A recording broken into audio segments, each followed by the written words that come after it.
ले ले तो उसमें क्या क्या सिम्टम्स आएंगे। फर्स्ट है यूफोनिया, मतलब उसे सुनने में प्रॉब्लम होगी, एक्साइटमेंट होगा उस पर्सन में, डिस्फेजिया होगा, वो डिफिकल्टी इन स्वेलोइंग होगी, वो पर्सन थका हुआ रहेगा, रेस्टलेस रहेगा, बहुत ज़्यादा बात करने लगेगा, उसकी पल्स रैपिड हो जाएगी, प्यूपिल्स डायलेट हो जाएंगे, और अगर बहुत ज़्यादा अमाउंट में उसने लिया है तो उसमें साइनोसिस भी दिख सकता है। ना द ट्रीटमेंट कोकेन पॉइजनिंग होने के बाद में ट्रीटमेंट में फर्स्ट स्टमक वॉश किया जाता है एक्टिवेटेड चारकोल से। Then next gastric levels perform किया जाता है वार्म वाटर से, जिसमें पोटेशियम परमैंगनेट, चारकोल और टैनिक एसिड भी यूज होता है। अगर कोकेन लेने के बाद किसी पर्सन में कन्वल्शंस आ रहे हैं तो उस केस में बारबिट्यूरेट्स यूज करते हैं। अमाइल नाइट्रेट कोकेन का एंटीडोट है, तो ये उसके इफेक्ट को इमीडिएटली कम कर सकता है। एंड देन लास्ट साइकोथेरेपी की जाती है, मतलब उस पेशेंट का साइकोलॉजिकल ट्रीटमेंट किया जाता है कि उसने कोकेन लेना क्यों स्टार्ट किया, क्या रीजंस थे, और उन्हें ठीक किया जाता है ताकि वो पर्सन नॉर्मल लाइफ में आ सके। नाउ प्रिपरेशन, फर्स्ट है crack. Crack cocaine, baking soda और वाटर को कंबाइन करके बनाया जाता है।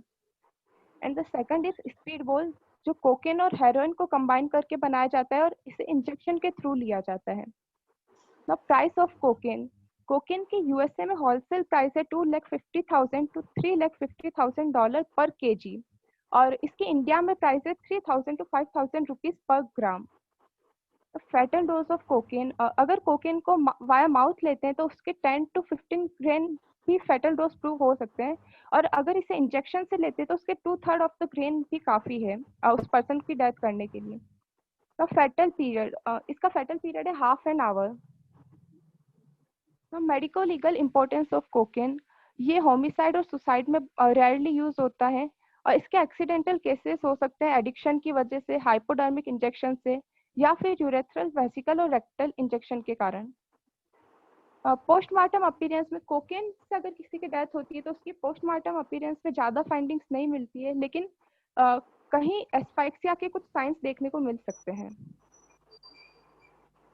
ना कोकेन हैबिट, कोकेन हैबिट का मतलब है अगर कोई पर्सन कंटिन्यूसली कोकेन ले रहा है तो उसे कोकेन हैबिट बोला जाएगा। कोकेन हैबिट को कोकेनिज्म, कोकेनोमेनिया एंड कोकेनोफेजिया भी कहते हैं। जो क्रॉनिक एब्यूजर होते हैं, मतलब बहुत लंबे टाइम से कोकेन लेते आ रहे हैं, वो 10 ग्राम पर डे कोकेन भी टॉलरेट कर सकते हैं और उनमें कोई सिम्टम्स देखने को नहीं मिलेंगे ऐसे।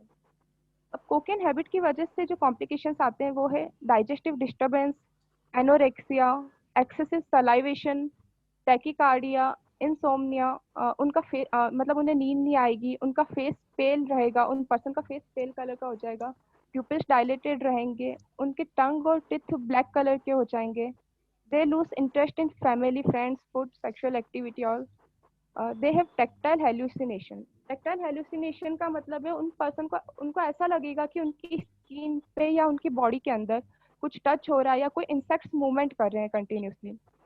And the last is manic paranoid and depressive साइकोसिस, मतलब वो पर्सन या तो पागल जैसा बिहेव करेगा या फिर पूरी तरह वो डिप्रेशन में चला जाएगा।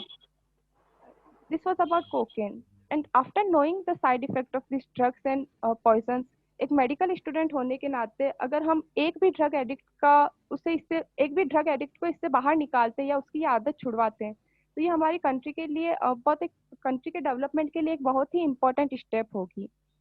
और अपनी प्रेजेंटेशन के लास्ट में मैं कुछ लाइंस उनके लिए कहना चाहती हूँ जो इस ड्रग के जाल में फंस चुके हैं या फंसते जा रहे हैं।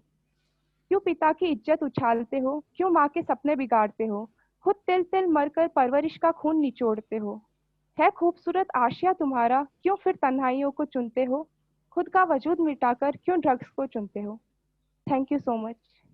बहुत ही अच्छा presentation, very nice presentation with nice conclusion.